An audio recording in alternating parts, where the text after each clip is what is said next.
உணவே மருந்து, மருந்தே உணவு என்ற பழமொழிக்கு ஏற்ப நாம் அன்றாடம் பயன்படுத்தும் உணவு வகைகளில் இடம்பெறும் பொருட்களில் உள்ள மகத்துவத்தை பற்றியும் அதில் அடங்கியிருக்கும் மூலிகைகள் குறித்து விவரிக்க வருகிறது இப்பகுதி. நலம் தரும் மூலிகை.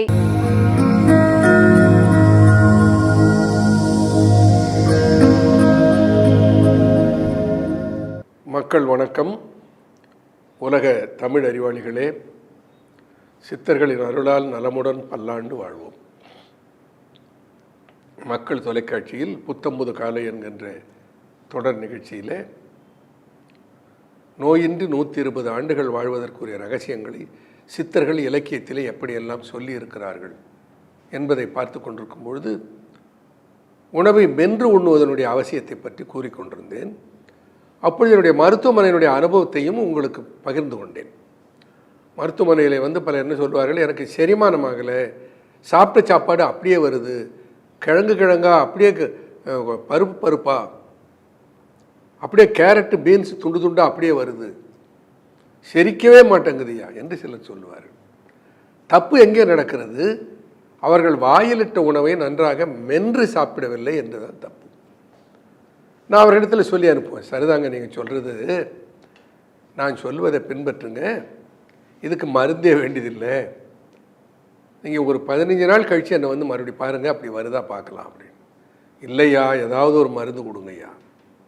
சரி என்று சொல்லி அவர்களுக்கு பிகு என்று ஒரு மருந்தை கொடுப்பேன்.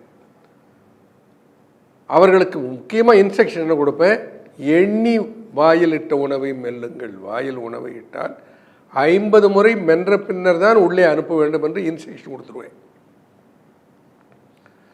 வாயிலிட்டு நன்றாக மென்று கூழாக்கி விட்டால் அது எப்படி திருப்பிக்கிட்டு அப்படியே உருண்டை ஆகி திருப்ப அது நறுக்கிய பாகத்திலே அப்படியே வெளியில் வரும் மலத்தில்? வாய்ப்பே கிடையாது.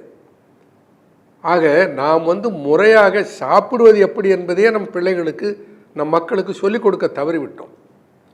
இதனால தான் பல சிக்கல்கள் வருவது. மலச்சிக்கல் வருவதற்கெல்லாம் காரணமாக இருப்பது இதுதான்.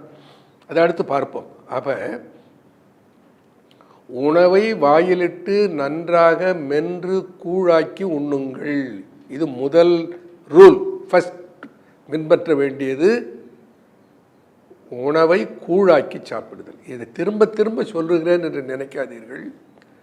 சொல்லுவதனுடைய அவசியம் இருக்கிறது. இத்தனை முறை சொல்லி கூட பின்பற்றலைன்னா உங்களை சித்தர்களால் கூட காப்பாற்ற முடியாதுன்னு அர்த்தம். ஒரு எக்ஸ்பெரிமெண்ட் பண்ணுங்கன்னு சொல்கிறேன். இன்றையிலிருந்து இந்த நிகழ்ச்சி பார்க்குறீங்கல்ல, இந்த பார்த்தனுடைய விளைவாக எந்த வேளை உணவாக இருந்தாலும், அது இட்லியாக இருந்தாலும், தோசையாக இருந்தாலும், சோறாக இருந்தாலும், காய்கறியாக இருந்தாலும், எதுவாக இருந்தாலும், வாயில் ஒரு முறை இட்ட உணவை நன்றாக மென்று கூழாக்கி திரவமாக்கி விழுங்கிய பின்னர் தான் அடுத்த கவளத்தை எடுப்பது என்று ஒரு உறுதி பூண்டு கொள்ளுங்கள். நம்ம என்ன பண்ணுவோம், என்ன பண்ணுறதுன்னு தெரியாது, பேசி போட்டுக்கிட்டே இருப்போம். அது அரைகுறையாக மென்றதும் மெல்லாத்துமா உள்ளே போயிட்டே இருக்கும். அது தவறுங்கள். ஒன்று. அடுத்தது, இந்த உணவு உண்ணுகிற போது ஒரு அளவு எவ்வளவு சாப்பிட்றது அப்படின்னு ஒரு கேள்வி எழும். ஒவ்வொருவருக்கும் ஒரு அளவு இருக்கிறது. ஒரு ஆள் மெலிசாக இருப்பான், ஆனால் அவன் 10 இட்லி சாப்பிடுவான். ஆள் குண்டாக இருப்பான், 2 இட்லி சாப்பிட்டாலே அவனை சாப்பிட முடியாது. அப்போது ஒரு கடின உழைப்பாளியாக இருப்பான், அவனுக்கு அதிகமாக உணவு தேவைப்படும். ஒரு அதிக உடல் உழைப்பு இல்லாதவனாக இருப்பான், அவன் நிறைய சாப்பிடுவான். இதெல்லாம் என்ன கொடுமை பாருங்கள், அப்படியே பேரடாக்ஸ், முரணாக இருக்கிறது. இப்போ எவ்வளவு சாப்பிட வேண்டும் என்ற ஒரு கேள்வி எழும். ஆரோக்கியமாக இருப்பதற்கு எவ்வளவு சாப்பிட்றது, அதை எப்படி அளவு சொல்ல முடியும்? ஆனால் விந்தை என்னன்னா, இயற்கை நமக்கு அறிவிப்பு கொடுக்கிறது.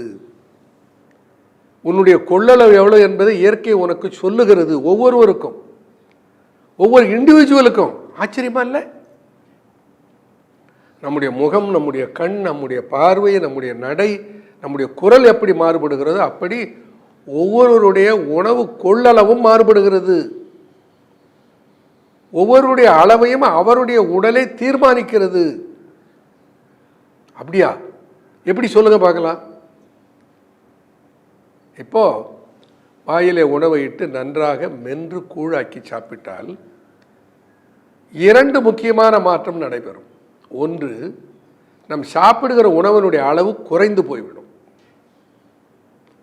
வாயிலிட்டு நன்றாக குதப்பி அதை செரிமானமாக்கிவிட்டால் அதில் இருக்கிற முழு சத்தும் உறிஞ்சப்பட்டு விடும்.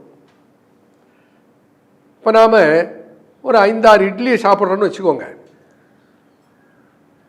இந்த 5-6 இட்லி சாப்பிட்டா அந்த 5-6 இட்லியில் இருக்கிற மொத்த சத்தும் குடல் உறிஞ்சிருது இல்லை. 1 இட்லி 2 இட்லியில் இருக்கிற சத்து அளவை தான் அது உறிஞ்சது, மீதி அப்படியே குதப்பி வெளியே தள்ளிவிடணும். அப்போ அது எதுக்காக உள்ளே போடுறோம்? ருசியினால் சாப்பிட்றோம், பசியினால் சாப்பிட்றோம். இந்த 2 காரணத்துக்காக நாம் போட்டு உணவை அளவுக்கு அதிகமாக எடுத்துக்கொள்ளுகிறோம், தேவைக்கு கூடுதலாக எடுத்துக்கொள்ளுகிறோம். அப்போ அந்த அளவை எப்படி கண்டுபிடிக்கிறது? அது எப்படி உடம்பு சொல்லுங்கிறீங்களா? அது எப்படி சொல்லும்? இப்போ கவனிங்க, நான் சொன்னதை. வாயில இட்ட உணவை 50 முறை மென்று விழுங்குங்கள்.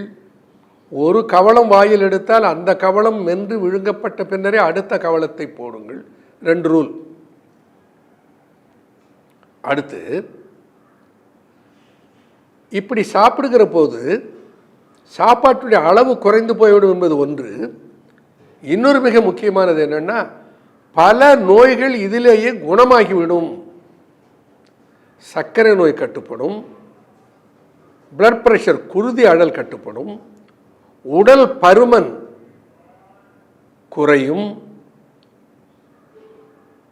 எவ்வளவு மாற்றங்கள் வரும்! மன அழுத்தம் குறையும். எவ்வளவு பணம் மிச்சம், தேவையில்லாத நிறைய திங்கிறமே. எவ்வளவோ அனுகூலங்களை லாபங்களை தரக்கூடியது இந்த உணவை நன்றாக மென்று கூழாக்கி செரிமானமாக்கி உள்ளே தள்ளுவது. தொடர்ந்து பார்ப்போம்.